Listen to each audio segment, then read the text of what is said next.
Ikakasal ka na kay Mr. Liancio next week. So get ready, Shaira. Sambit ni Vivian. Hindi naman po ako pumapayag, Mama.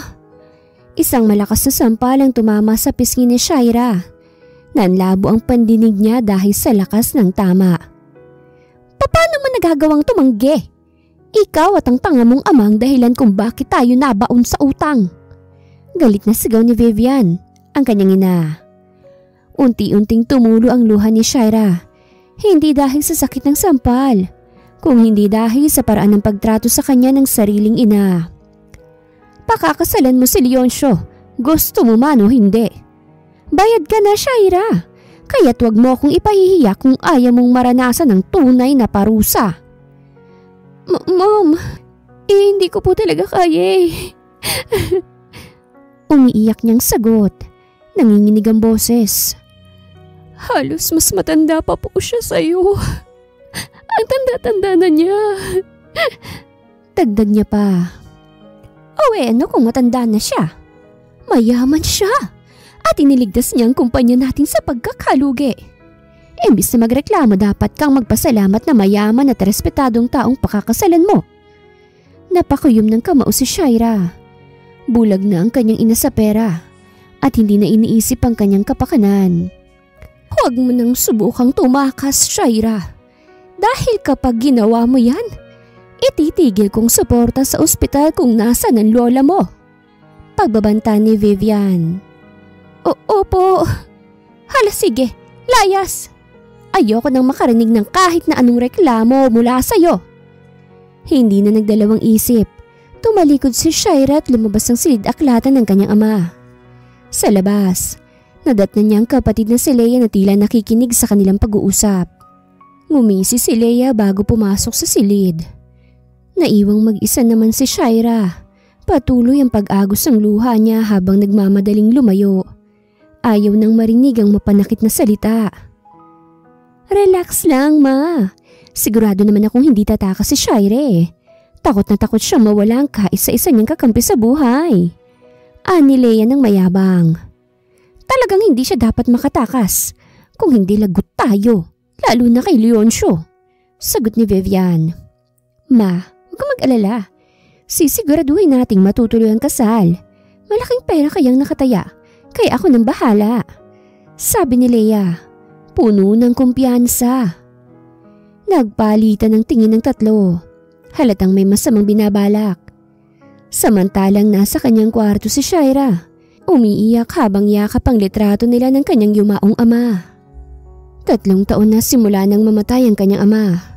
Ngayon, sa edad na 23, pakiramdam niya'y wala ng direksyon ng kanyang buhay. Maraming mga rules sa buhay niya na dapat sundin.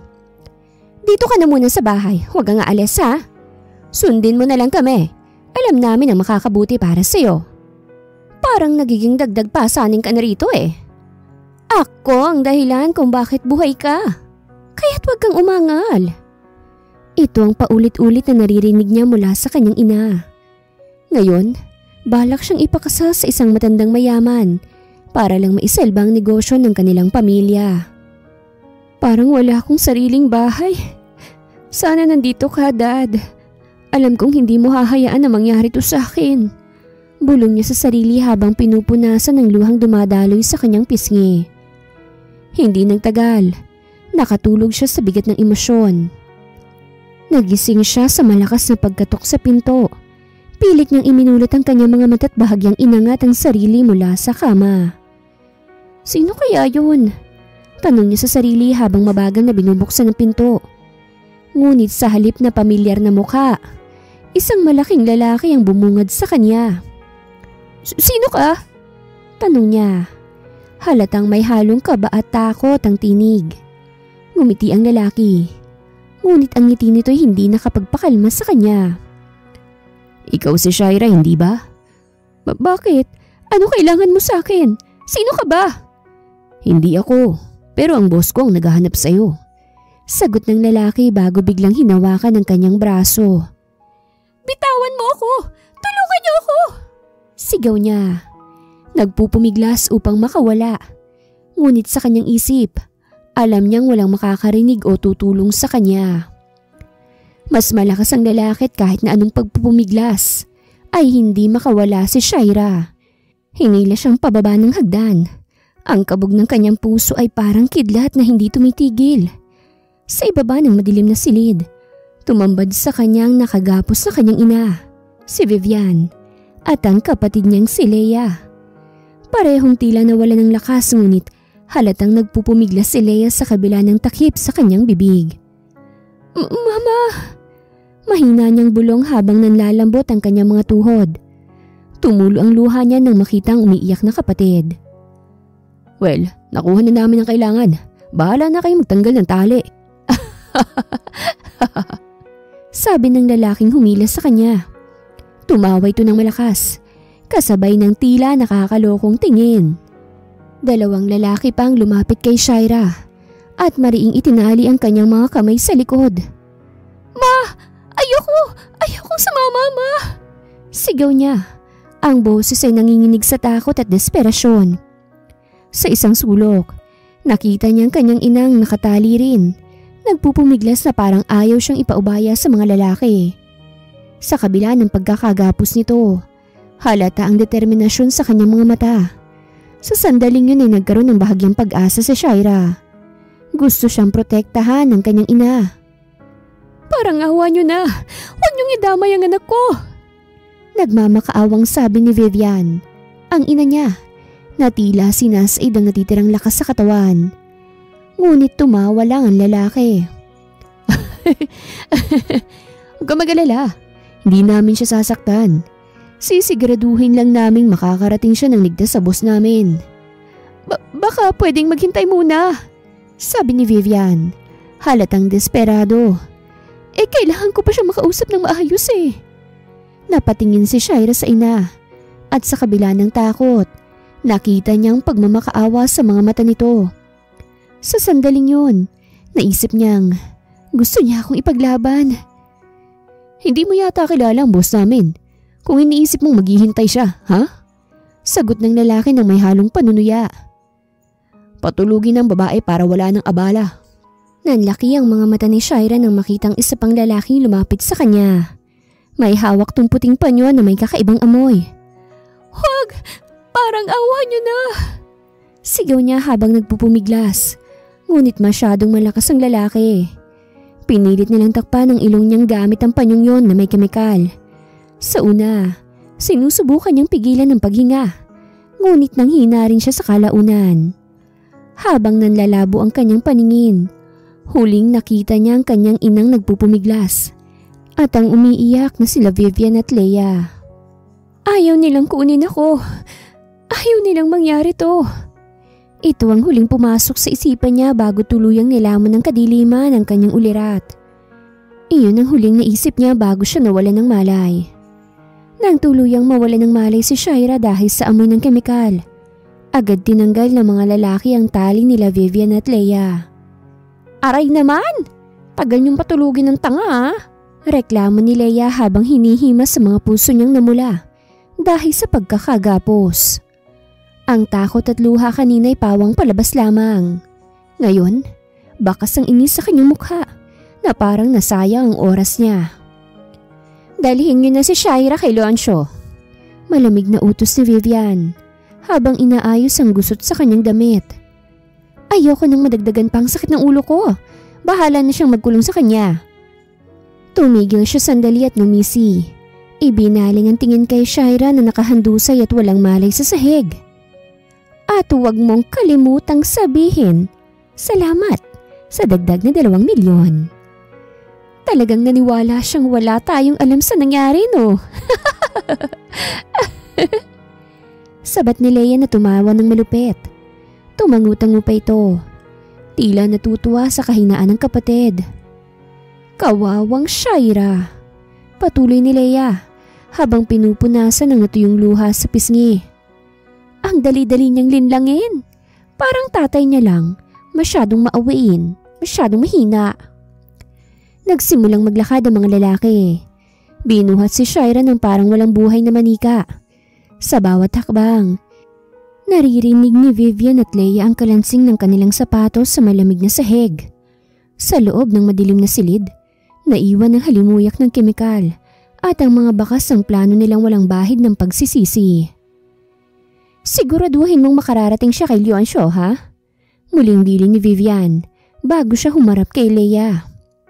Ngayon ay maghanda ka na, may susunod tayong hakbang at hindi tayo pwedeng magkamali. Si Leia na tila sabik pa sa susunod na kabanata ay ngumiti na mapang-asar. Kung alam lang ni Shaira kung gaano kagaling ang plano natin. Pero mas mabuti na rin na wala siyang ideya. At sa sandaling yon, naglakad silang mag-ina palabas ng silid.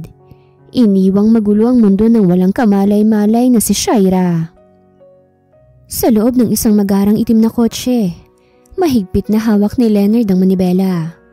Ang kabog ng kanyang dibdib ay tila tugma sa init ng kanyang galit. Hindi siya makapaniwala sa narinig. Ang balak ng kanyang ama na magpakasal muli. Gabi na, Leonard.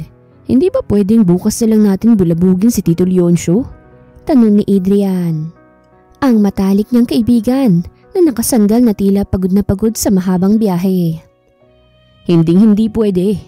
Sagot ni Leonard na mas lalong hinigpitan ang hawak na manibela. Dapat ngayong gabi mismo linisin kong utak niya.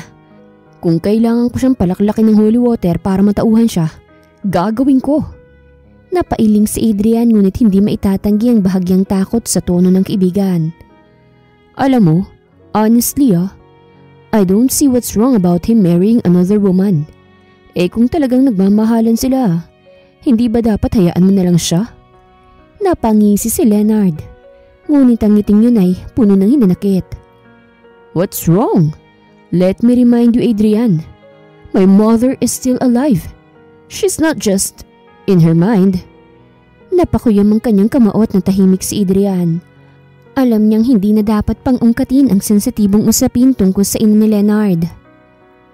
6 na taon nang nakalipas mula nang magbago ang lahat sa kanilang pamilya. Ang masigla at mapagmahal na ina ni Leonard ay tila naging isang halaman matapos ang isang trahedya. Isang hit and run accident na halos ikinamatay nito. Ayon sa investigasyon, isang truck ang nakabangga sa sinasakyan ng ina niya. Nakulong naman ang driver. Ngunit hanggang ngayon, palaisipan pa rin kung bakit nagmula ang kanyang ina sa sementeryo ng gabing yun. Bakit ito nandun? Sinong binisita nito? Ang kanyang mga lolo at lola ay nakalibing sa Italy, kaya't imposibleng silang pinuntahan. Sa bawat pagtatangkang alamin ng totoo, mas lalo lamang siyang mababalot ng misteryo. Huminga ng malalim si Leonard, pilit nilalabanan ng emosyon. Ang kanyang galit ay hindi lamang dahil sa balak ng ama niyang magpakasal. Ito'y dala ng pagkabigo. Ang pakiramdam na unti-unti nang nawawalang pamilyang kanyang pinanghahawakan. We're here, sabi ni Adrian na tumigil sa pagsasalita mula pa kanina. Pinara niyang sasakyan sa harap ng isang malaking bahay. Di na ako papasok, laban mo yan eh. Tumango lamang si Leonard, hindi na nagsayang ng oras sa pagsagot. Bumaba siya ng kotse at tumingin sa harap ng mansyon ni Leoncio. Ang ilaw sa mga bintana ay nagbigay liwanag sa malamig na gabi. Ngunit sa loob niya, walang ibang nararamdaman kung hindi dilim. Ngayon, Dad, kailangan mong ipaliwanag ang lahat. Bulong niya sa sarili. Bago siya kumilos patungo sa pinto, bit-bit ang bigat na galit ng mga tanong na matagal niya nang gustong masagot. Pagkababa ni Leonard mula sa kotse, agad siyang napansin ni Manang Teresita na tila nagulat sa kanyang pagdating. Narito po pala kayo, Sir Leonard. Kailan pa ho kayo nakabalik ng bansa? Tanong nito. Halatang may kaba sa boses habang nilalaro ang laylayan ng kanyang apron. Napansin ni Leonard ang pagkabalisa ni Manang Teresita. Nagtaas siya ng kilay, ngunit walang bakas ng emosyon sa kanyang mukha. Stay still, Manang Teresita. Hindi pa kami nagkikita ni Daddy. Pero ang nginig sa boses mo, sapat nang magbigay ng sagot. Walang ibang sinabi si Leonard at tuloy-tuloy siyang pumasok sa loob ng mansyon. Sumunod naman si Manang Teresita sa kanya. Nakayuko, pilit iniiwasan ng tingin ni Leonard. Sa bawat hakbang nito ay damang bigat ng tensyon. Tila nagbabadyang bagyo ang pagpasok ng binata. Walang ibang tao sa loob ng bahay maliban sa kanila. Ang katahimikan ay parang palatandaan na may mali. Tumigil si Leonard sa gitna ng malawak na sala. Ang tingin niya ay dumapo sa grand staircase na madalas daanan ng kanyang ama. "So, where's Dad?" Tanong niya kasabay ng mabigat na buntong hininga. Wala po siya rito, sir," sagot ni Manang Teresita. Halos pabulong. Hindi po niya pinaalam kung saan siya nagpunta. Pero may iniwan po siyang sulat para sa inyo. Halata sa mukha ni Leonard ang inis. "Sulat? Para saan?" Tanong niya, ngunit agad niyang kinuha ang sobre na iniabot ng mayordoma. Binuksan niya ito ng walang pag-aalinlangan. Sa loob ay isang maiksi at simpleng mensahe. "I know you're mad, but I have a gift for you to ease your pain." Napakunot ang noo ni Leonard. Tumitig siya sa papel. Ang bawat salita'y parang dagok sa kanyang isipan. Ano na naman bang pakulo ng matandang to? Bulong niya sa sarili. Tahimik na nagmamasid si Manang Teresita. Nag-aalangan kung dapat ba siyang magsalita. Alam niyang tuwing magkikitang mag-amay laging nauuwi ito sa argumento na parang dalawang magkaibang mundo na hindi kailanman nagtutugma. May sinabi ba siya kung anong tinutukoy niyang gift? Malamig na tanong ni Leonard, ngunit halata ang galit na pilit niyang kinokontrol. Wala po sir eh. Hindi po siya nagbigay ng anumang paliwanag. Sagot ni Manang Teresita habang yumuyuko. Hindi magawang tignan ng binata sa mata. Muling tumingin si Leonard sa sulat. Pilit binabasa ang pagitan ng mga linya. Sa isipan niya, isang tanong ang paulit-ulit na bumabalik. Ano na naman bang binabalak ng taong ito? Ang gabing yun ay nagmistulang simula ng panibagong laban sa pagitan ng ama't anak. Isang laban na tila walang kahihinatnan, kung hindi mas lalong pagkalayo ng kanilang mga mundo. Sa halip na magtanong pa kay Manang Teresita, tahimik na iniabot ni Leonard pabalik ang sulat. Ayaw niyang mag-aksaya ng oras sa mga walang katuturang paliwanag. Diretso na siyang naglakad patungo sa ikalawang palapag, kung saan naroroon ang kanyang silid. Habang paakyat, ang bigat ng kanyang mga hakbang ay tila sumailalim sa inis at pagod na nararamdaman niya. Pagdating sa pintuan ng kanyang kwarto, agad niyang napansin ang pulang ribon na nakatali sa doorknob. Napakunot ang kanyang noo. Ano na naman ba to? Bulong niya sa sarili. Walang buhay niyang binuksan ng pintuan at sa pagpasok niya, agad siyang natigilan. Isang babae ang nakahiga sa kanyang kama. Walang malay ito at halatang wala sa tamang kalagayan. Napahigpit ang hawak ni Leonard sa door frame. What the heck? Ito bang sinasabi niyang regalo? Bulong niya, puno ng inis. Lumapit siya sa kama. Pilit iniintindi ang sitwasyon. Napahilot siya sa sentido. Lalo na't ramdam pa rin niya ang tama ng alak sa kanyang sistema. Bago dumiretso sa mansyon, uminom pa siya kasama si Adrian. Ngayon ay parang naguguluhan siya kung totoo bang nangyayari ang lahat ng ito. Dinukot niya ang kanyang cellphone mula sa bulsa at mabilis na tinawagan ng kanyang ama. Ilang ring ang lumipas bago ito sumagot. Answer your freaking phone! Bulong niya, puno ng iritasyon. Hello son, nagustuhan mo ba ang regalo ko? Tanong agad ng kanyang ama. Ang boses nito ay tila masayang masaya. Are you insane, Dad? Saan niyo naman nakuha ang babaeng to? Madiing tanong ni Leonard. Pilit pinipigil ang kanyang galit. Huwag mo nang alamin pa, sagot ng kanyang ama. Basta't enjoyin mo na lang ang gabing ito. Kasunod nito ang malakas na halakhak.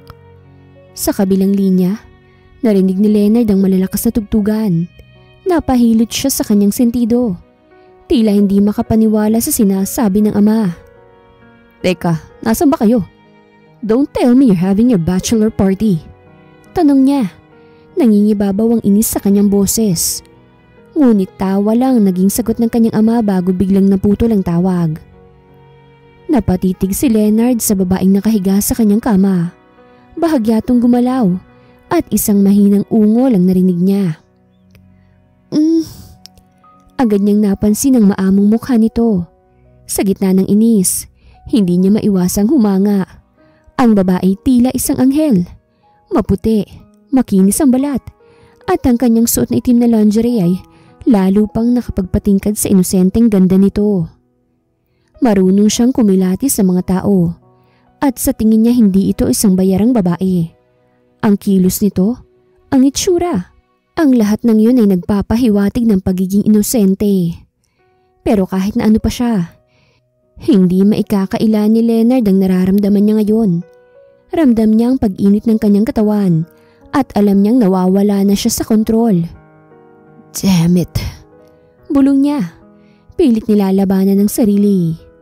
Niluwagan niya ang pagkakatali ng kanyang necktie, ngunit ramdam niya ang mabilis na tibok ng kanyang puso. Habang pinagmamasdan ng babae, hindi niya maiwasang mag-isip. Ano na naman ang binabalak ng matandang ito? At bakit siyang napili para sa ganitong klaseng laro? Lumapit si Leonard sa dalaga. Nag-aalangan ngunit desididong gisingin to upang tanungin kung sino siya at bakit siya naroroon. Ngunit nang mahawakan niya ang balikat nito, bigla siyang nakaramdam ng kakaibang init na tila bumabalot sa kanyang buong katawan. Ilang taon na rin mula nang huling magkaroon ako ng ganitong sitwasyon. Napaisip si Leonard habang tahimik na sinusuri ang nangyayari. Laking gulat niya nang biglang dumilit ang babae at bahagyang ngumiti sa kanya. Halata sa mukha nito ang tila pagkagulat at pagkalito. Ngunit bago pa man siya makapagsalita, bigla itong humila sa kanya at niyakap ng mahigpit. Ang init! Tulungan mo ko! Tanggalin mong nararamdaman kong ito. Mahinang bulong ng babae, puno ng pagsusumamo. Napakunot ang noon ni Leonard. Baka hindi niya alam kung anong hinihingi niya. Isip-isip niya, ngunit hindi niya napigilan ang sarili na magsalita. Baka magsisi ka sa gusto mong mangyari. Tanong niya, may halong ngiti sa labi. Umiling ang babae at sa pagitan ng mahihinang hikbi, ay muli nitong sinabi na, Help me, please. Napabuntong hininga si Leonard. Nagdadalawang isip siya ngunit ang init ng sitwasyon at ang desperasyon sa boses ng babae ang tila nagtulak sa kanya na kumilos. Dahan-dahan niyang inilapit ang kanyang mukha sa dalaga at hinalikan nito ng marahan. Agad niyang naramdaman ang pagdadalawang isip ng babae, ngunit unti-unti itong nagpaubaya. Habang ginagabayan niya ang bawat kilos nito, napansin niyang baguhan ng dalaga. Ang bawat haplos niya sa makinis nitong balat ay tila nagpapaliya dito at ramdam niyang pag-init ng kanilang mga katawan. Sa isang iglap, wala nang natira sa kanilang mga saplot. Napalunok si Leonard nang makitang kabuuan ng babae. Ang makinis na balat nito at ang halos walang buhok na perlas nito. Hindi niya maiwasang mapalunok. Ramdam niyang pagbilis ng tibok ng kanyang puso. Romance won't do right now. I need to feel you inside. Bulong niya sa babae. Mahinang napasigaw ang babae nang maramdaman ang pagpasok niya. Natigilan si Leonard. What the heck? You're a virgin? Tanong niya, halatang nagulat. Oo, mahinang sagot ng babae, kasabay ng mga luha na pumatak mula sa kanyang mga mata. Napabuntong hininga si Leonard. Nakaramdam siya ng awa ngunit alam niyang wala nang atrasan to. Hinimas niyang pisngi ng babae. Pinunasan ang mga luha nito at mahinang bulong ang isinagot. Pasensya na pero huwag kang mag-alala. Magiging maingat ako. Sa umpisa lang ito masakit. Dahan-dahan niyang ginabayan ng babae hanggang sa parehong lamunin ng init ang kanilang mga katawan.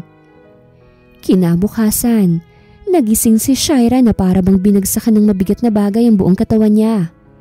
Ramdam niyang hapdi sa gitnang bahagi niya at sa kanyang pagmulat, dumaloy ang mga luha sa kanyang mga mata. Agad niyang niyakap ang kumot sa kanyang katawan, pilit na tinatakpan ng sarili. Wala nang pinakaiingatan kong sarili. Bulong niya, puno ng pagsisisi. At para kanino? Para sa isang matanda? Naisip niya habang nagsisimulang maalalang nangyari. Naalala niyang may pinainom sa kanya ang mga lalaki bago siya ilagay sa kama. Doon nagsimula ang kakaibang init na nararamdaman niya. Niyakap niyang sarili, puno ng galit at takot. Gumalaw ang lalaking nasa tabi niya. Napapitlag siya't agad na napatingin dito. Nanlaki ang kanyang mga mata. Makinis, walang kulubot, at may muscle. Bulong niya sa sarili. Maingat siyang tumayo. Pilit na ininda ang sakit sa kanyang katawan. Sinulyapan niya ang mukha ng lalaki at muntik nang mapasigaw sa gulat. Hindi siya matanda. Napahawak siya sa bibig upang hindi makalikha ng ingay. Kitang-kita niya ang gwapong mukha ng lalaki na sa tingin niya ay mas matanda lamang sa kanya ng ilang taon. No wonder, magang-magang katawan ko kagabi. Hindi pala uugod-ugod ang nakauna sa akin. Dahan-dahang inalis ni Shaira ang braso ng lalaki mula sa kanya. Pinulot niya ang slacks at black suit sa sahig at nagmamadaling lumabas ng silid. Kahit na masakit ang kanyang katawan, tiniis niya ito. Alam niyang hindi pa rin siya ligtas at kailangan niyang makalayo bago pa siya muling mahuli, lalo na ng mga taong nagbenta sa kanya sa matandang yon. Nagising si Leonard mula sa sunod-sunod na malalakas na katok sa kanyang pinto. Habang pinipilit idilat ang kanyang namumungay na mga mata, naramdaman niyang magaan ang ulo at tila may hangover mula sa mga inuman kagabi. Hinaplos niya sa kama ang katabi niya, ngunit nagulat siya nang makitang wala na siyang katabi. Where is she? Tanong niya sa sarili habang pinipilit tumayo mula sa kama. Tinignan niya ang buong kwarto, ngunit walang bakas ng babae. Ang tanging tanda na naiwan mula sa nangyari kagabi ay isang pulang mantsa ng dugo sa kobre kama. She's indeed a virgin, but where is she now? Naguguluhang isip ni Leonard na nagsimulang mag-isip kung ano bang nangyari pagkatapos ng lahat ng yon. Habang pinagmamasdan ng mantsa, muling may kumatok sa pintuan. Leonard, buksan mo itong lintik na pintuan ngayon na! Galit na sigaw ng ama mula sa labas. Napabuntong hininga si Leonard. Hindi pa rin maalis ang kalasingan mula kagabi. Iniligay niya ang boxer shorts at dahang-dahang lumakad papunta sa pintuan. Pagbukas niya, agad siyang itinulak ng ama sa dibdib na parang napuno na ng galit. Nasaan si Shaira? Sigaw ng kanyang ama habang mabilis na pumasok sa loob ng kwarto. Pucha, Leonard! Nasaan ang babae ko? Halos mawala ng ulirat ang kanyang ama sa galit. Nagmamadaling naglakad si Leonard at tumingin sa paligid. Sino bang Shaira? Naguguluhang tanong niya. Hindi pa rin matanto kung ano bang nangyari. Nagkapalit tayo ng babae. Lintik na yan. Maling babae ang dinala nila sa kwarto ko. Maling babae ang nakasama ko kagabi. Sigaw ng ama. Tumutok ang mga mata nito kay Leonard na galit na galit. Tumungo si Leonard. Hindi makapaniwala sa nangyari. Kaya pala, pinutos ko ang fiancé mo? Tanong ni Leonard. Hindi maitago ang ngisi sa labi. Bumagsak ang mga gamit sa lamesa habang ang ama niya nagsimula ng magwala. Pati mga upuan na ibinato niya sa galit. Pucha! Bakit ba may mga tanga akong tauhan? Nasaan na siya? Iharap mo siya sa akin. Ibalik mo ang fiancé ko. Sigaw ng ama. Napabuntong hininga si Leonard at hinaplos sa mga braso. Tahimik na nagkibit balikat. Hindi ko alam kung nasan siya, Dad. Nagising na lang ako at wala na siya sa tabi ko. No! This can't be happening! Sigaw ng kanyang ama sa wikang Italian. Ang galit nito ay kitang-kita sa mukha. Mabilis niyang nilapitan si Leonard at itinuro siya ng galit. Alam mo bang 10 milyon ang ginastos ko para makuha siya? Tapos ikaw pang nakauna. At higit pa sa lahat, nawawala pa siya. Ngumiti si Leonard ng may kalokohan. Well, Dad, akala ko may regalo kang ibibigay para pakalmahin ako. Mukhang hindi na matutuloy ang kasal niyo ah. Pang-aasar niyang sagot. Hinanap ni Leonard ang kanyang slacks at suit, ngunit wala ni isa sa kanyang paligid. Dito na niya napagtanto na tumakas si Shaira dahil ayaw nito sa kasal. Ito na ba ang dugo niya? Tanong ng kanyang ama. Ang boses ay may halong pagkabahala habang tinuturo ang pulang mantsa sa kama. Ano sa tingin mo, Dad? Sagot ni Leonard. nagtatago ng kasiyahan. Biglang tumalo ng ama sa kama at niyakap ang bedsheet na may mansya ng dugo. Isa siyang birhen! Isang virgin na hindi ko man lang natikman. Kasalanan to ng mga tanga kong tauhan. Papatayin ko sila lahat. Ang galit ng amay parang isang batang nawala ng ulirat. Naiwan si Leonard na may ngiti sa labi dahil sa nangyari. Pinutos niya ang fiancé ng kanyang ama at tumagal pa ito. Abay magandang sitwasyon. Pinilit ng ama na hanapin si Shaira. Kaya't kinansila ang kasal hanggat hindi siya natatagpuan. Si Leonard, sa kabila ng lahat ng kalituhan, ay nag-isip ng paraan upang hindi siya matukoy ng baliw niyang ama. Kinuha niyang cellphone at tinawagan si Adrian. Oh, ano nangyari? Nagsimula na bang World War III? Tanong ni Adrian mula sa kabilang linya. May kasamang kwelang tono. Higit pa sa World War III. Hanapin mo lahat ng impormasyon tungkol sa fiancé ng tatay ko. May 10 milyon akong ibabayad para sa mabilis, malinis at klarong impormasyon tungkol sa kanya. Oh, malaki yan ha. Ako nang bahala. Relax ka lang. Sagot ni Adrian, parang walang kaba. Ibinaba ni Leonard ang tawag at muling tinignan ng mansya ng dugo sa bedsheet. Shaira, ang ganda ng pangalan mo. Saktong-sakto sa inosenteng pag-iisip mo at katawan. Ngumiti siya habang naalala ang gabing pinagsaluhan nila. Hintayin mo ko. Ako ang nakauna sa'yo. Kaya dapat sa akin ka. Pumunta si Shaira kay Mikey matapos sumakas mula sa mansyon. Nang makapasok siya, agad siyang napansin ni Mikey. You look like a mess, Shaira. Wika ni Mikey. Alalang tanong niya habang iniaabot ang basong tubig. Ano bang nangyari sa'yo? Si Shaira, habang pinupunasan ang mukha, hindi makapaniwala sa lahat ng naganap. Hindi mo kayang paniwalaan, Mikey. Yung matandang lalaki na ipinagbili ako ni Mama. Ipinadukot ako ng mga tauhan niya kagabi at pilit nila akong kinuha. Pinainom nila ako ng droga at nang magising ako, hindi ang matandang lalaki ang kasama ko. Kung hindi isang gwapo't nasa 30s na lalaki. Oh my gosh! Para ka palang nasa isang romance novel. Sigaw ni Mikey na may kasamang kilig. Ngunit nagkunot noo si Shaira at tumingin kay Mikey. Pero hindi ito isang nobela. Tumakas ako at tiyak na hinahanap na ako ni matandang Leoncio ngayon. Mikey na naging seryoso. Sumagot. Pero mas malaki yata ang problema mo. Sigurado akong hinahanap ka na rin ng mama mo. Babalikan siya ng matandang nakabili sa'yo kaya magagalit siya sa'yo, no? Si Shaira nag-isip saglit. Hindi.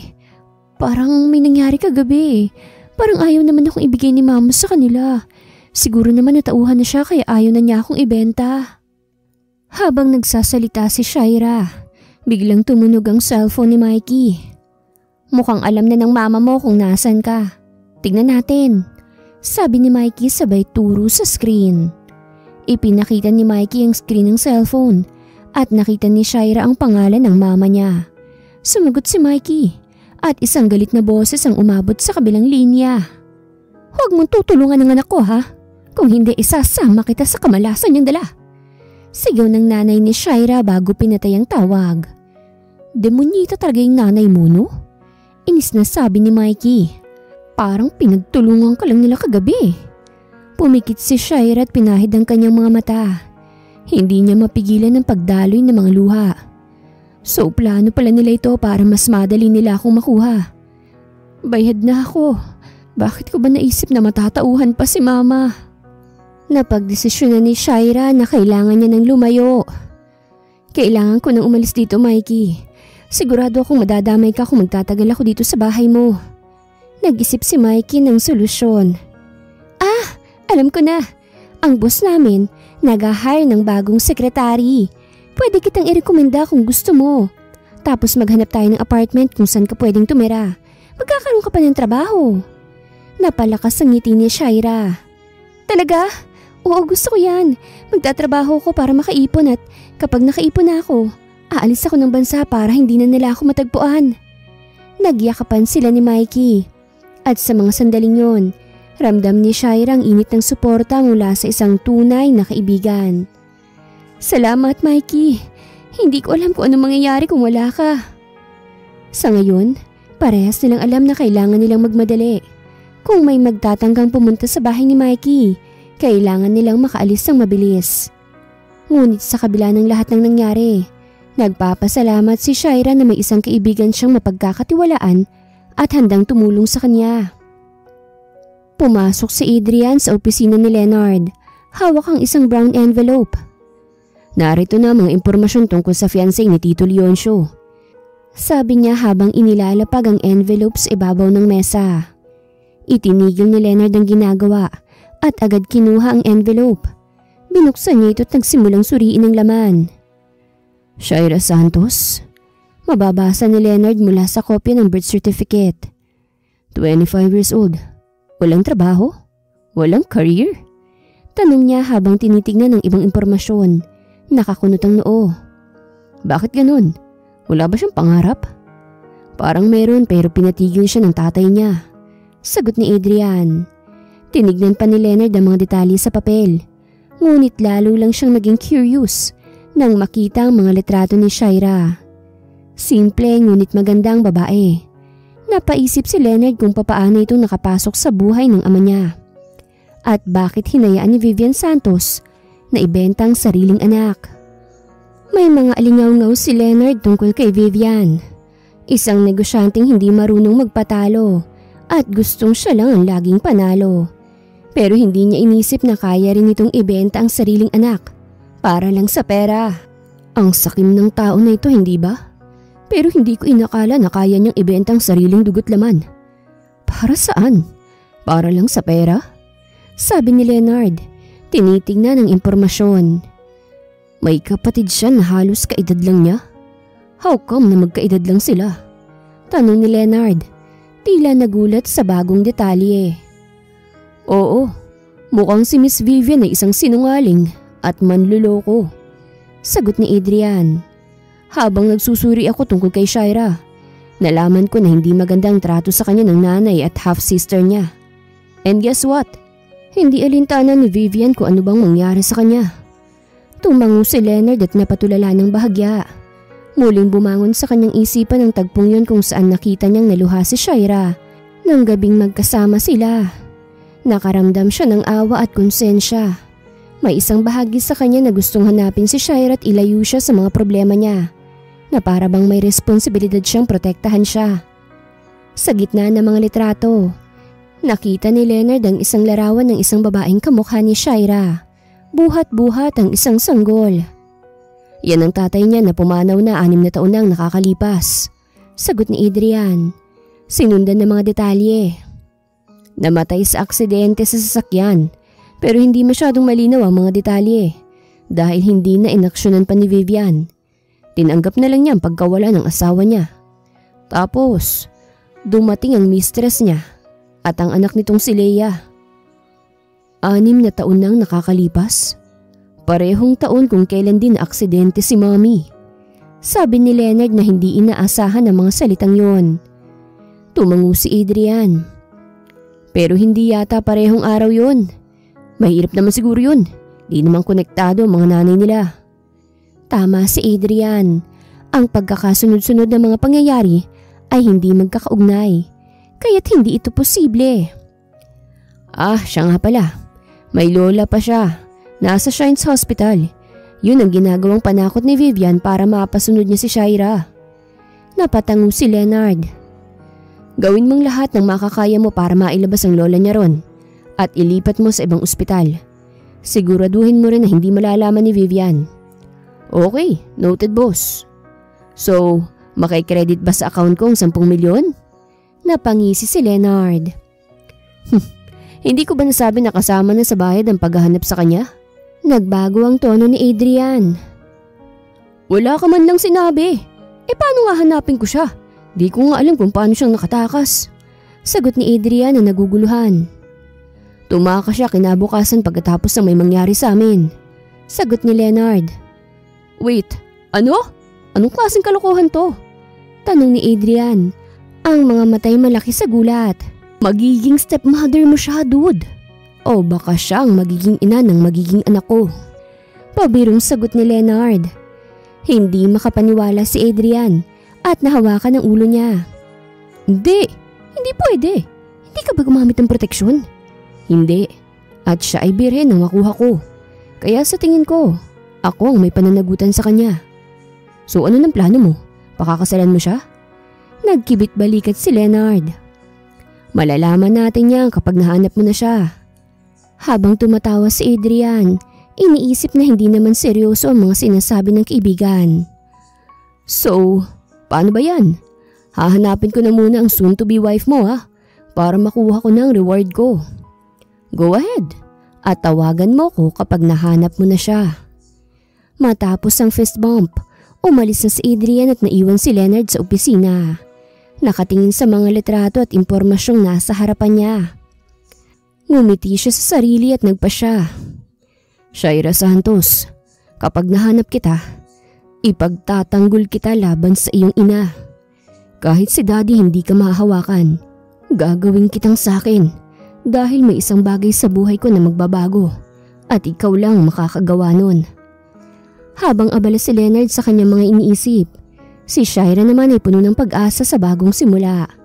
Excited siya sa araw na ito dahil sa wakas, magkakaroon siya ng matutuluyang apartment at magtatrabaho na sa GS Technology Company kung saan si Mikey ang HR manager.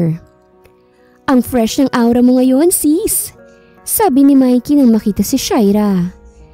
Siyempre naman, para maganda agad ang impression ng boss mo sa akin, sagot ni Shaira at ngumiti. Suot niya ang isang button-up blouse na light blue at black na pencil skirt kasabay ng flat shoes. Pinababa niya ang itim niyang buhok. Mas komportable siya sa simpleng itsura. Habang magkasama silang pumasok sa kumpanya, magkaibang floors ang kanilang pupuntahan. Iba ang naka-assign na mag-interview kay Shaira at may posibilidad pang makaharap niya ang may-ari ng kumpanya. Ikaw ba si Shaira Santos? Tanong ng isang lalaki na nakatayo sa labas at tila naghihintay sa kanya. Good morning po. Oo, ako po. Kayo po bang mag-i-interview sa akin? Ngumiti ang lalaki. Hindi, si Sir Leonard ang gusto mag-interview sa'yo para sa bagong sekretarya. Ako nga pala si Harold, personal assistant niya. Pero kadalasan akong tumutulong sa kanya. Ah, ganun po ba? Saan po ako i-interviewin? Follow me. Habang sinusundan ni Shaira si Harold, hindi siya kinakabahan dahil sa mabait naman to. Ngunit nag-aalangan siya sa sinabi niyang Sir Leonard. Let's just hope for a good result, bulong ni Shaira sa sarili. Dumating sila sa isang pintuan. Kumatok si Harold ng 3 beses. Sir Leonard, ako po ito si Harold. Narito na pong nag-a-apply para sa sekretarya. Nirekomenda po siya ng HR manager. Let her in, Harold. Nang marinig ni Shaira ang boses mula sa loob ng kwarto, tila may kakaibang kilig at takot na pumasok sa kanyang puso.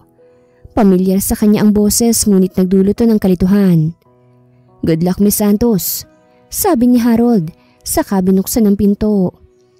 Huminga si Shaira ng malalim at nagpatuloy. Nang pumasok siya, napansin niyang bakante ang mga upuan, lamesa at sofa. Sir Leonard? Tawag niya. Naguguluhan. Speak and introduce yourself. Maririnig mula sa maliit na speaker sa lamesa. Naguguluhan man, nag-ayos pa rin si Shaira. I'm sorry sir, Sir Leonard. Sagot niya. Medyo kinakabahan. Here's my resume. Inilapag niya ang resume sa mesa. Hindi sigurado kung tama bang ginagawa. I'm Shaira Santos, 25 years old. Wait, what's your name again? Tanong mula sa speaker. Tila biglang nagkaroon ng interes. Bumilis ang tibok ng puso ni Shaira. I'm Shaira Santos po, sir. Siguro po may kopya kayo ng resume ko? Nagsimulang maghanap ang boses mula sa kabilang linya. As you can see, I don't have any work experience yet. First time ko po ito sa corporate world, pero gagawin ko po ang best ko bilang sekretarya. Mabilis po akong matuto at madali pong mag-adapt sa environment. You're hired, Miss Shaira. Pagputol ng boses na nagdulot kay Shaira ng pagkagulat. I want you to start tomorrow. I'm looking forward to having you as my secretary. Habang si Vivian at Leoncio ay abala sa paghahanap kay Shaira, ang Huli ay masaya at abala sa kanyang trabaho bilang sekretarya. Hindi pa niya nakikita ang boss nila at si Harold na lang ang nagdadala sa kanya ng mga gawain. Okay na rin sa kanya yon, hindi siya pressured at safe siya kasi hindi pa siya nahahanap ng ama niya. Hoy sis, ilang beses ko nang napapansin yan ah. Puna ni Mikey habang nagsasalo-salo sila sa tanghalian.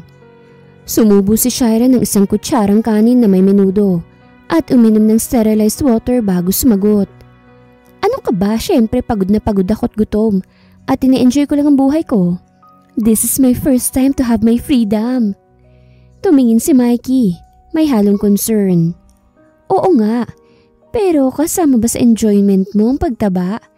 At minsan mahiluhin ka pa, di ba? Napaisip si Shaira. Sobrang ang gana niyang kumain. Tumataba siya, mahihiluhin, at minsan ay sumusuka pa siya tuwing umaga. What if may sakit na pala ako? Mahina at natatakot niyang tanong kay Mikey. Ha? Ba't mo naman naisip yan?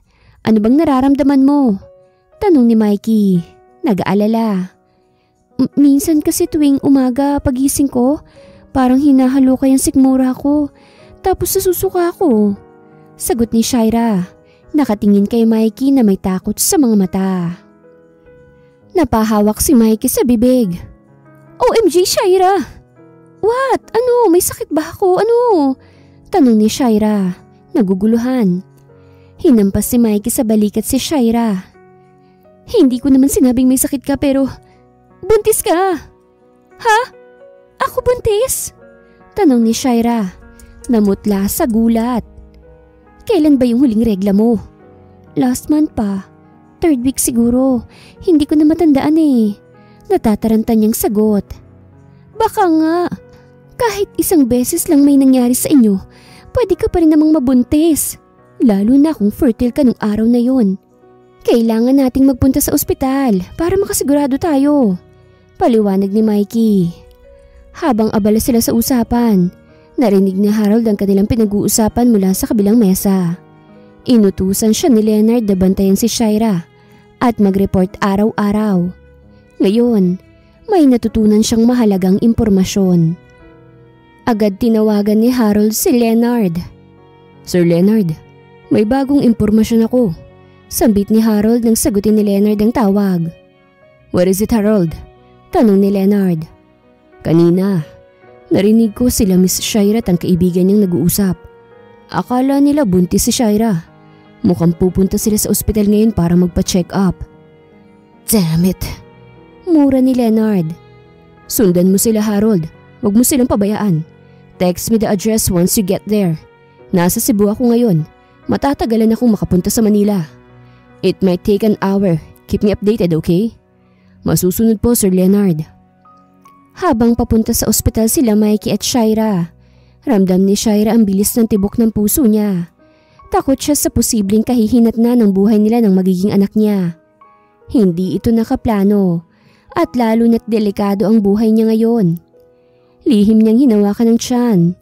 Kung totoong buntis siya, kailangang umalis siya sa Manila o sa Pilipinas. Pero saan naman siya kukuha ng pera? Pagdating sa ospital, dumiretso sila sa OB-GYN. Pinatibay ni Shaira ang kanyang loob. Sinunod ang mga procedures tulad ng laboratory tests, ihi, dugo at ultrasound. Naghintay sila ng ilang minuto para sa resulta. Natatakot ako, Mikey. Bulong ni Shaira habang hawak ang kamay ng kaibigan. Huwag kang matakot, andito lang ako. Tutulungan kita, kayo ng baby mo. Sagot ni Mikey, sinusuportahan siya. Ilang minuto pa, lumabas ang nurse na may hawak na resulta ng mga test. Miss Shaira Santos, pakipasok sa opisina ng doktora. Ididiscuss po niya ang resulta. Nagkatinginan si Shaira at Mikey at sabay silang pumasok sa opisina ng doktor. Miss Santos, hawak ko ng resulta ng laboratory test na isinagawa sa inyo, sabi ng doktor. Congratulations! You're pregnant and you're about 6 weeks along. Here's your ultrasound result. Sabay abot ng isang papel kung saan makikita ang gestational sac. Hindi makapaniwala si Shaira habang nakatingin sa ultrasound results na iniabot sa kanya ng doktor. Hindi po ba pwedeng nagkamali lang ang resulta? Tanong niya nang may kaba habang tinatanaw si Mikey. Hinawakan ni Mikey ang kamay ni Shaira at ramdam ni Shaira ang panginginig nito. Umiling ang doktor. Sigurado kami, ang blood test mo ang nagpapatunay na buntis ka. Hindi ba ito ang gusto mo? Tanong nito na may alinlangan sa boses. Hindi agad nakapagsalita si Shaira. Hindi ba niya ito gusto? O baka naman nabigla lang siya at natatakot para sa kanyang sarili at sa kanyang dinadalang bata. Kasi po doktora, nabigla lang siya. Unang baby po kasi. Awkward na sagot ni Mikey. Ngumiti ang doktor ng mabait. Wala namang masama doon. Naalala ko nung nanganak ako sa panganay ko, hindi ko rin yun inaasahan. Pero isang biyaya yun mula sa Diyos. Hindi lahat ng tao nabibigyan ng anak. Minsan ang mga anak natin ang nagbibigay lakas para magpatuloy at lumaban. Kayang-kaya mo yan. Gumaan ang pakiramdam ni Shaira dahil sa mga salitang yun ng doktor. At ngumiti siya kahit malapit nang pumatak ang mga luha. Maraming salamat po, doktora. Sabi ni Shaira. May konting panginginig ang boses, ngunit nakangiti pa rin. Matapos makuha ang reseta para sa kanyang pagbubuntis, sabay silang lumabas ni Mikey. Teka lang, daan na muna tayo sa comfort room. Naiihina ako eh. Sabi ni Shaira. Ganyan yata talaga kapag buntis. Palagi na lang naiihi. Natawa si Mikey. Ayoko na palang magbuntis kung ganyan lang din. Nakakapagod. Biro nito. Sasamahan na kita. Kailangan ko rin mag-retouch eh. Pumunta sila sa comfort room. Ngunit si Shaira lang ang pumasok sa cubicle. Wala silang kaalam-alam na may paparating na panganib. Nasa ospital na pala sila Vivian at Leia. At ang mga peking pulis na sinusundan ng tip mula sa isang nurse na nakakilala kay Shaira mula sa isang post sa social media. Nurse, sigurado ka bang nandito ang kapatid ko? Tanong ni Leia habang nakataas ang kilay. Oo po, katatapos lang ng check-up niya eh. Nandun siya sa comfort room kasamang kaibigan niya. Pero, totoo po bang mamamatay tao siya? Parang hindi naman po. Ngumisi si Leia. Hindi lahat ng mamamatay tao mukhang murderer. Mag-ingat kayo ha. Baka kayo pang isunod niya. Mukhang hindi naman po siya murderer. Sagot ng nurse. Ngunit hindi pinansin ni Leia at tinungo na lang ang comfort room. Samantalang si Mikey ay abala sa pagsusuklay ng buhok at nakatingin sa salamin. So, anong tingin mo? Boy kaya o girl? Tanong ni Mikey na may ngiti. Huwag mong tanungin, hindi ko rin naman alam eh. Basta tanggap ko siya ano man ang gender niya. Bakit ba parang mas excited ka pa kaysa sa akin? Tanong ni Shaira na may ngiti habang nasa loob ng cubicle. Aba, syempre. Unang inaanak ko yan. At akong magiging maganda niyang fairy godmother. Hindi pa natatapos si Shaira ang sasabihin nang biglang bumukas ang pinto at pumasok ang mga pulis. Excuse me ma'am, pero hinahanap namin si Shaira Santos. May warrant of arrest kami para sa kanya. Sabi ng isa sa mga pulis habang tinitingnan ang mga cubicle. Bumilis ang tibok ng puso ni Mikey. Alam niyang nagbago na ang sitwasyon at sila'y nahulog sa panganib. Sino si Shaira Santos? Hindi ko po siya kilala. Utal na sagot ni Mikey. Doon na pumasok si Leia na may matilim na ngiti. Sigurado ka ba, Mikey? As far as I know, ikaw lang ang kaibigan ni Shaira. Marami siyang kaibigan, hindi katulad mo. Matapang na sagot ni Mikey. Tumawa lang si Leia. Wala kayong patutunguhan. Scam siya. At ikaw ay isa sa mga biktima niya. Officer, halughugin niyo na lahat ng cubicle. Napangisi si Shaira at pinilit na hindi umiyak. Kahit malapit nang pumatak ang kanyang mga luha. Nagtago siya at sinubukang wag mag-ingay. Iniharang ni Mikey ang sarili sa pintuan ng cubicle. Sandali lang!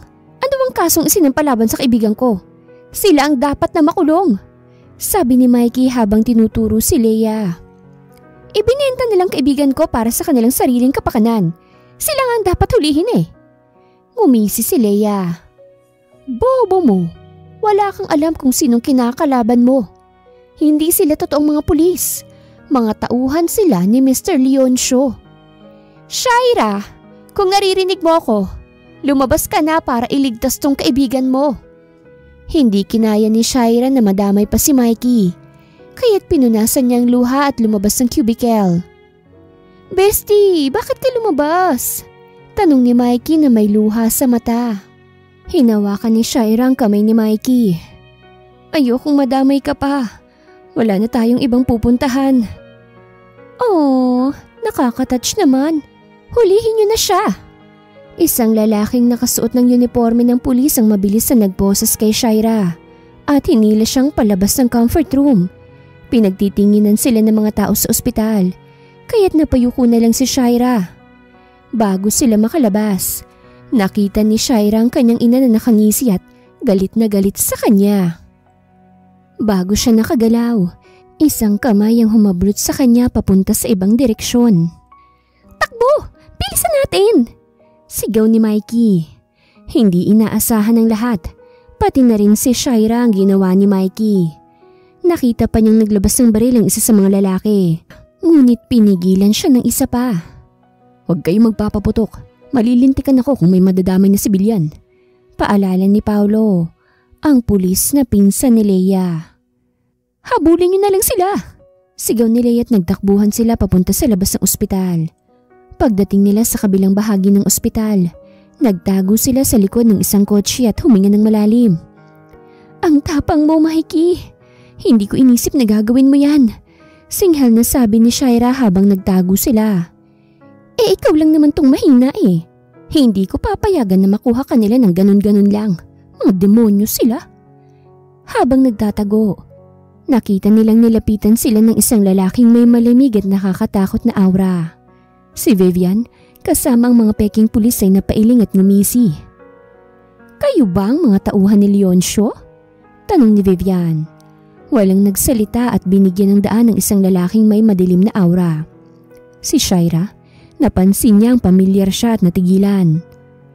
Don't you freaking touch her, or I will kill you! Galit na sigaw ni Leonard. Pinalibutan ng mga tauhan ni Leonard ang buong ospital. Ang matinding presensya ng mga lalaking naka-uniforme at ang makapangyarihang aura ni Leonard ay nagbigay ng takot at kaba sa mga naroroon. Lahat ng tao ay tahimik na nagmamasid, habang ang mga mata ni Vivian at Leia ay mabilis na naghahanap ng paraan upang makalabas ng ospital. Si Vivian na matagal nang hindi nakakakita ng ganitong uri ng kapangyarihan ay hindi nakapagpigil at sumigaw. Sino ka ba ha? Bakit nangingialam ka rito? Galit na tanong ni Vivian. Ang kanyang boses ay nanginginig sa takot at galit. Si Leonard ay hindi umiwas sa titig ni Vivian. May malalim na tingin siya. Tila alam niya ang lahat ng lihim sa likod ng pangalan ng babae. You know my father, but you didn't know me? How come that's possible? Tanong niya. Ang tono ng kanyang boses ay puno ng galit at pagpapahayag ng hindi pagkakaintindihan. Sino bang tatay mo? Tanong ni Vivian. Ang mga mata nito ay nagsisimulang mag-alinlangan. Nagtataka kung may koneksyon ba siya kay Leoncio Diaz. Leoncio Diaz, sagot ni Leonard na may matalim na tingin. Isang matinding katahimikan ang bumalot sa paligid. Ang pangalan ni Leoncio Diaz ay isang pangalan na kilala sa mundo ng negosyo at kapangyarihan at pati na rin sa mga madilim na aspeto ng lipunan. Nang marinig yun, ay nagkatinginan si Vivian at Leia. Ang takot ay mabilis na sumiik sa kanilang mga mata. Alam nilang hindi sila kayang hamunin ni Leonard at ang kanilang mga lihim ay maaari nang mabisto. Mabilis na kumilos si Leia. Inilabas ang cellphone at agad na tumawag sa mga kasamahan. Ngunit hindi na siya nakalabas ng ospital nang hindi pa naririnig ang sumunod na salita ni Leonard. Kung gusto mong magpatuloy, siguraduhin mong handa kang kalabanin ako. Nag-aalab ang mga mata ni Leonard, puno ng galit at determinasyon. Nag-angat ng tingin si Vivian at Leia at nagsimulang magtulungan. Hindi na nila kaya magpatuloy pa. Iniiwasan nila si Leonard, ngunit ang takot sa pangalan ng kanyang amay naging sapat upang mapilitan silang umatras. Nagmadali na silang tumalikod at mabilis na umalis sa ospital na para bang naramdaman nila ang bawat sandali ay maaaring magtapos sa kanilang pagkatalo. Ang mga tauhan ni Leonard ay nanatili sa paligid, nagmamasid at hindi iniiwan ng mga pinto ng ospital.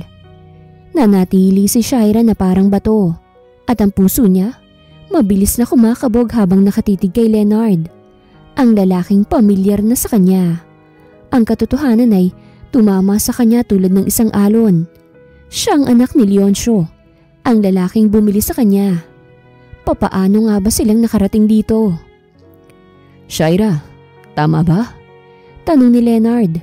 Ang boses nito'y mahinahon at makinis, ngunit may isang bagay na matindi rito. Kamusta ka? Kamusta ang baby natin? Lumuwang mata ni Shaira sa gulat. Alam mong buntis ako? Tanong niya, magkahalong takot at pagkabigla. Bahagyang lumambot ang tingin ni Leonard. Oo, pinasundan kita sa tauhan ko. Okay ka lang ba? Tumango si Shaira, ngunit naramdaman pa rin niya ang pag-aalinlangan sa dibdib niya. Oo, pero ikaw, ama mo si Leoncio. Kung ganun. Oo. Mabilis na sagot ni Leonard, sabay lapit sa kanya. Pero wala akong balak na ibigay ka sa kanya. Dinadala mo ang anak ko ngayon sa iyong sinapupunan. Kaya't akin ka, Shaira. Ako ang mag-aalaga sa iyo.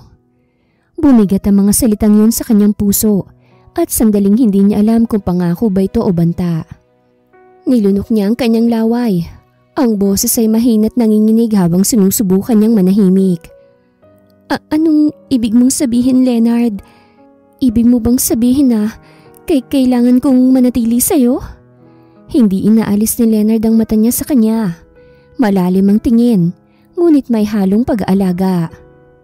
Tama, hindi ko hahayaang may kumuha sa'yo sa akin. Even my father.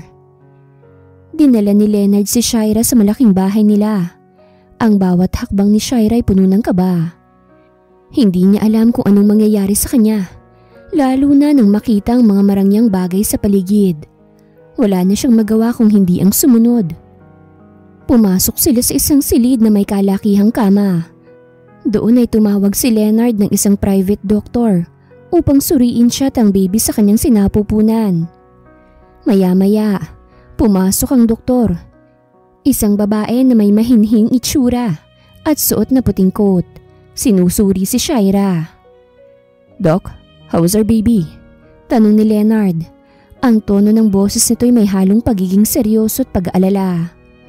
Tumingin ang doktor kay Shaira at ngumiti ng bahagya bago nagsalita. Ang bata'y nasa mabuting kalagayan, Leonard. Ngunit kailangan pa nating maghintay ng ilang linggo upang tsakin ng lahat. Pero sa ngayon, wala namang problema sa kalusugan ni Shaira at ng baby. Tumingin si Shaira kay Leonard. Hindi malaman kung anong mararamdaman.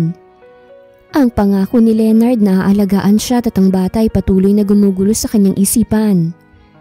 Pero Doc, ano po bang kailangan kong gawin upang maging maayos ang lahat? Ang doktor ay ngumiti at tumingin kay Shaira nang may malasakit. Magpahinga ka lang ng mabuti, Shaira. Iwasan ng stress at alagaan ng sarili. Kailangan mong magpatuloy sa check-ups upang tsakin na magiging malusog ang baby niyo. Ngumiti si Leonard. Tumingin kay Shaira at hinawakan ang kamay nito. Tulad ng sinabi ko, mag-aalaga ako sa iyo, Shaira. Huwag kang mag-alala. Nag-iwas si Shaira ng tingin. Nararamdaman pa rin ang bigat ng sitwasyon. Salamat. Habang nag-uusap sila, ay may naalala si Leonard. By the way, your grandma's here. Nasa kabilang room lang. Dito ko na siya nilipat para hindi na siya saktan pa ni Vivian. Nagulat si Shaira. Hindi makapaniwala sa narinig. Talaga? Nandito si Lola? Tanong niya. Ang puso ay mabilis na tumibok sa saya at takot. Tumango si Leonard at bago pa siya makapagsalita, bigla na lang niyakap ni Shaira ang katawan niya ng mahigpit. Ang mga mata ni Shaira ay punong-puno ng luha, ngunit hindi na siya makapagsalita sa sobrang saya. Thank you Leonard. Maraming salamat. Ang kanyang boses ay nanginginig sa kalikutan ng damdamin. Piniga ni Leonard ang mga palad ni Shaira at marahang tinanggal ang yakap nito. "Oh, sabi ni Doc, bawal kang ma-stress, kaya't huwag ka nang umiyak." Sumihap si Shaira. Pinipigilan ng luha na umagos. "Pero Leonard, hindi ko mapigilang umiyak. Kung hindi dahil sa'yo, hindi ko na sana muling makikita pa si Lola." Inalalayan siya ni Leonard. Itinulak siya ng bahagya upang magkatagpo ang kanilang mga mata. "Wala yun, Shaira. Wala akong gagawin na hindi para sa'yo. Para sa'yo at sa baby natin." Naglakad sila patungo sa kabilang kwarto at sa bawat hakbang ni Shaira, ang kabay tila humuhupa, napapalitan ng pag-asa. Pagtuntong nila sa pintuan ng silid, nakita niyang kanyang lola na nakahiga at mahimbing na natutulog. "Mahal na mahal kita, Lola," bulong ni Shaira. Samantala, matapos marinig ni Leoncio na nasa bahay ni Leonard si Shaira, hindi na ito nag-aksaya pa ng oras.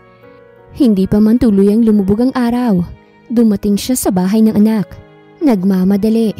Ang galit at pagkabahala ay sumabog sa kanyang mukha. Hindi niya matanggap na nawala si Shaira at higit sa lahat, ang anak na dinadala nito. Pagdating sa pintuan, agad siyang hinarap ni Leonard. Ang tindig nito'y matatag at hindi magpapatalo. Ang mukha'y walang bakas ng takot. "Leonard, ilabas mo si Shaira," utos ni Leoncio. Ang boses niya'y puno ng puwersa. Matamang tinignan ni Leonard ang ama. Ang mga mata'y puno ng kaseryosohan. "Hindi mo siya pwedeng kunin, Dad," sagot ni Leonard. Hindi gumagalaw. "Buntis siya at ang anak kong dinadala niya ngayon. Hindi ko siya ipapasa sa'yo." Nagulat si Leoncio sa narinig. Ang kanyang matigas na mukha'y naging malupit na naghalo sa inis at pagkalito. "Anong ibig mong sabihin, Leonard? Binili ko siya. Wala kang karapatang pigilan ako." Lumapit si Leonard kay Leoncio. At ang boses nito'y hindi na kasing taas ng galit, ngunit puno ito ng determinasyon. "Si Shaira ang may desisyon kung saan siya magtatagal. At hindi ka pwedeng magdesisyon para sa kanya. Lalo na't ang apo mong naroroon sa tiyan niya. Hindi mo siya pwedeng gawing alila, Dad. Hindi na." Ang galit sa mga mata ni Leoncio ay unti-unting napalitan ng isang malalim na pagsisisi.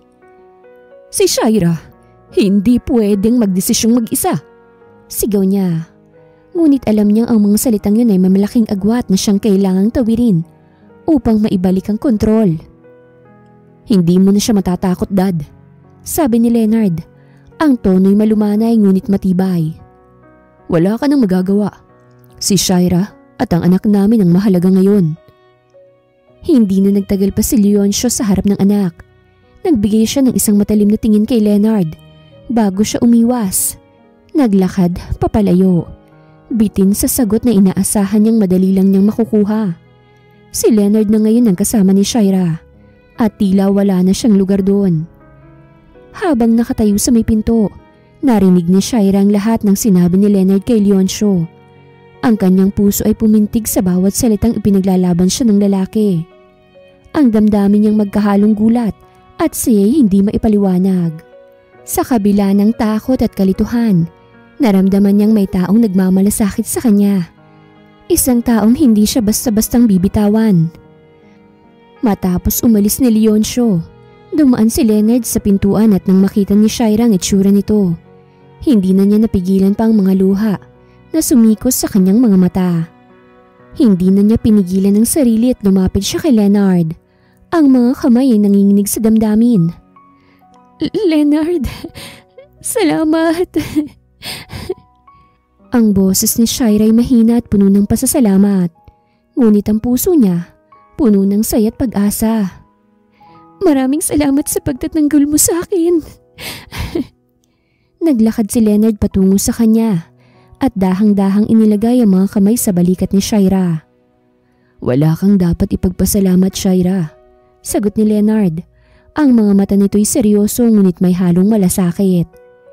"Hindi ko kayang makita kang nasasaktan at ang anak natin. Hindi ko kayo papayagan na may mangyaring masama sa inyo." Napakapit si Shaira sa braso ni Leonard. Ang luha ay patuloy na dumaloy sa kanyang mga mata. "Alam ko, Leonard, Pero hindi ko kayang ipaglaban ang sarili ko na mag-isa. Kung hindi dahil sa'yo, baka hindi ko na naisip kung anong mangyayari sa akin at sa anak ko. Bumuntong hininga si Leonard at niyakap si Shaira ng mahigpit. Ang mga kamay nito ay nagbigay ng lakas sa kanya na hindi kayang ipaliwanag ni Shaira. Hindi kita pababayaan, Shaira. Kasama kita sa lahat ng laban na ito. Para sa anak natin at para sa iyo. Pumikit si Shaira. Sa mga salita ni Leonard, nagkaroon siya ng lakas na hindi niya akalaing muling babangon. Sa kabila ng lahat ng pagsubok, ang apoy ng pag-asa ay muling sumiik sa kanyang puso. 3 taon ang nakalipas at si Shaira ay patuloy na namumuhay ng masaya kasama si Leonard at ang kanilang anak na si Sean. Sa bawat araw, nararamdaman ni Shaira ang pagmamahal at pag-aalaga ni Leonard na hindi nagbago mula nang ipaglaban siya nito noong mga unang araw ng kanyang pagbabalik. Ang mga salitang sinabi ni Leonard noon na hindi siya ipapasa kay Leoncio at hindi siya papayagang maging alila ay naging dahilan upang muling magtagumpay ang kanyang lakas ng loob at pananampalataya. Isang hapon, habang nagsasalo-salo sila sa kanilang bahay para sa ika-3rd birthday ni Sean, hindi inaasahan ni Shaira ang mangyayari. Ang masayang tunog ng tawanan at ang mga magagandang regalo para kay Sean ay biglang naputol nang yumuko si Leonard sa harap ni Shaira. Nang tinignan siya nito ng seryoso, ramdam ni Shaira na may espesyal na mangyayari. Shaira, simula ni Leonard, ang mga mata niya ay puno ng pagnanasa at pagmamahal. 3 taon na tayong magkasama at bawat araw na lumilipas, mas lalo ko pang nararamdaman na ikaw ang taong gusto kong makasama habang buhay. Hindi ko kayang mabuhay nang wala ka, kaya't nais kitang tanungin. Shaira, nais mo na bang magpakasal sa akin? Nagulat si Shaira, hindi makapaniwala sa sinabi ni Leonard. Ang puso niya ay mabilis na tumitibok. Ang mga matay naglalabas ng luha ng kaligayahan. Si Sean na 3 taon ay tumakbo patungo sa kanila na parang hindi alam kung ano bang nangyayari. Leonard! Umiiyak na sagot ni Shaira. Maraming salamat. Salamat sa lahat. Salamat sa pagmamahal mo sa akin at kay Sean. Oo, Leonard. Oo. Laking tuwa ni Leonard at ni Sean. Tumayo si Leonard at niyakap si Shaira ng mahigpit. Salamat, Shaira. Hindi ko alam kung paano ko sasabihin sa iyo kung gaano kitang kamahal. Si Sean na nakatayo sa harap nila ay nagtangkang magpatawa. Mommy! Daddy! Yehey! Sa araw ng kanilang kasal ay isang simpleng seremonya sa tabi ng dagat na may malalambot na alon na humahaplo sa dalampasigan at ang araw na kumikislap sa ibabaw ng tubig. Wala nang mas makakapagpabuo pa ng isang magandang alaala kesa sa pag-iisang dibdib nila sa ganitong likas na kagandahan ng kalikasan. Nasa harap ng isang maliit na altar na pinalamutian ng puting mga bulaklak at mga talahib. Hawak ni Leonard ang kamay ni Shaira at parehong nag-aalab ang kanilang mga puso. Ang mga mata ni Shaira ay puno ng saya at takot. Ngunit ang pagmamahal ni Leonard ay nagbibigay sa kanya ng lakas. Shaira, simula ni Leonard, ang boses ay matamis at seryoso. Sa araw na to, pinapangako ko sa iyo na magiging kasama kita sa bawat hakbang ng ating buhay. Sa hirap at ginhawa, magiging katuwang kita sa lahat. Hindi ko nahahayaan pa na mawalan ka ng lakas at aalagaan kita at ang anak natin sa abot ng aking makakaya. Dahil sa mga salitang yon, ang mga mata ni Shaira ay nagdingning sa kaligayahan. Leonard, hindi ko akalain na darating ang araw na ito. Ako ang pinakamaswerteng babae sa mundo dahil ikaw ang makakasama ko sa lahat ng laban ko. Pangako ko rin sa iyo na magiging tapat ako at magmamahal ng walang hanggan. Ang alon ay patuloy na dumadagundong sa paligid. Ang mga mata ni Shaira at Leonard ay nakatutok lamang sa isa't isa. Ang mundo nila ay tila huminto sa sandaling yon. Nang matapos ang seremonya at ipinagkaloob nila ang kanilang mga pangako sa harap ng Diyos, nagpalakpakan na ang mga bisita. Ngunit ang lahat ng nararamdaman ni Shaira ay pagmamahal, pag-asa, at ang hindi matitinig na tiwala na sa bawat araw, magiging magkasama silang dalawa. Leonard, bulong ni Shaira habang ang kanilang mga labi ay magkalapit. Pangako ko, magkasama tayo sa lahat ng ito. Magkasama tayong tatayo sa lahat ng pagsubok. Nagbigay ng isang matamis na ngiti si Leonard. Ang mga mata nito ay puno ng pangako at pagmamahal. Kasama kita, Shaira. Magkasama tayo ngayon at magpakailanman. At sa ilalim ng araw at sa mga alon ng dagat, nagtagpo ang kanilang mga labi sa isang matamis na halik. Isang simula ng bagong buhay na magkasama nilang tatahakin. Wakas.